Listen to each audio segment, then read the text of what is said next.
Hari itu matahari Hastina tertutup awan kelabu. Balairung Agung berlapis marmer putih tampak suram, seolah langit ikut menahan napas. Di singgasana berhias ukiran naga emas, Adipati Dretarastra, sang penguasa buta mata namun tajam nurani, duduk dengan wajah tegang. Di hadapannya, para sesepuh dan pejabat istana telah berkumpul.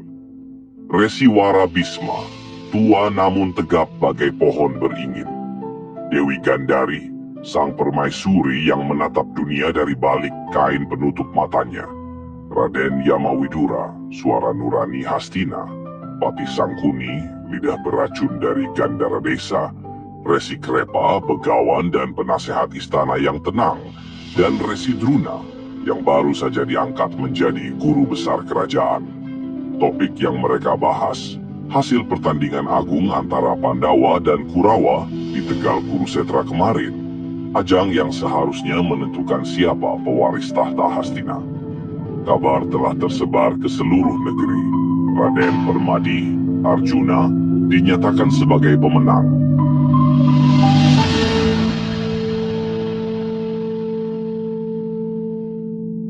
Resiwara Bisma membuka pertemuan dengan suara dalam dan berwibawa. Yang mulia Adipati Dretarastra, telah tiba saatnya kita menempati janji.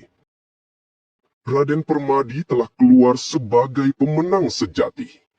Maka, sesuai kesepakatan, hendaknya dia dilantik sebagai pangeran mahkota.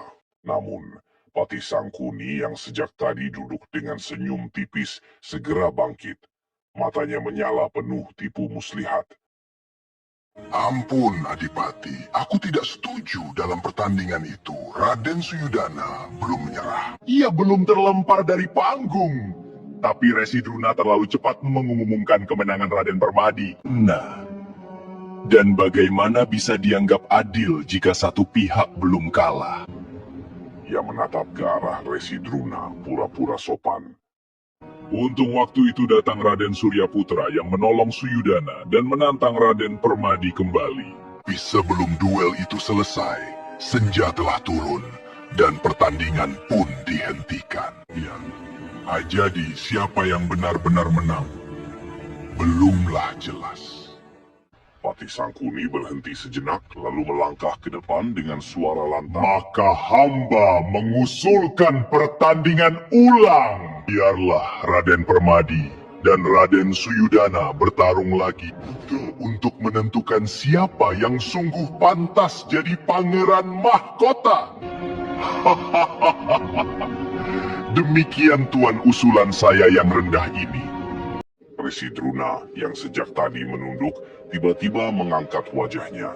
Sorot matanya tajam dan berapi-api. Hamba sependapat bahwa perlu ada ujian ulang, namun bukan lagi adu ketangkasan di gelanggang. Ilmu perang tidak hanya diuji dalam permainan panggung.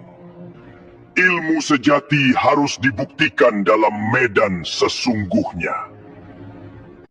Dalam pertempuran yang nyata. Balairung mendadak hening.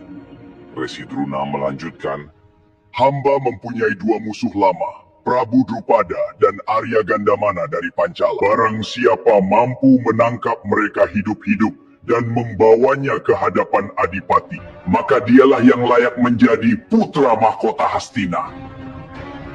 Kata-kata itu menggelegar di ruang sidang.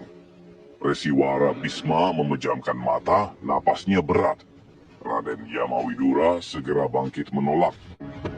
Resi Druna, Pancala adalah sahabat lama Hastina. Persahabatan itu diwariskan, yaitu sejak zaman Prabu Santanu dan Prabu Gandabayu.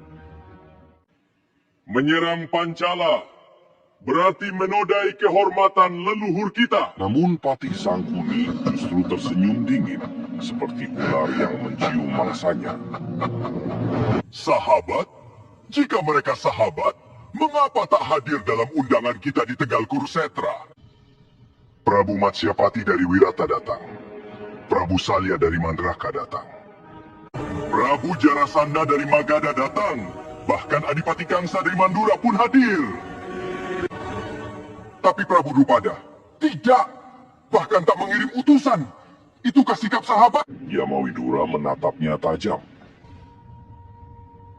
Apakah engkau yakin mereka benar-benar diundang, Sang Kuning? Patih itu menepuk dadanya. Hamba sendiri yang mengirim surat undangan itu, Raden. Tapi surat itu dirobek-robek oleh Arya Gandamana di depan utusan kita. Ini adalah kesaksian hamba. Bila hamba berdusta, biarlah kelak hamba mati dengan cara paling mengenaskan.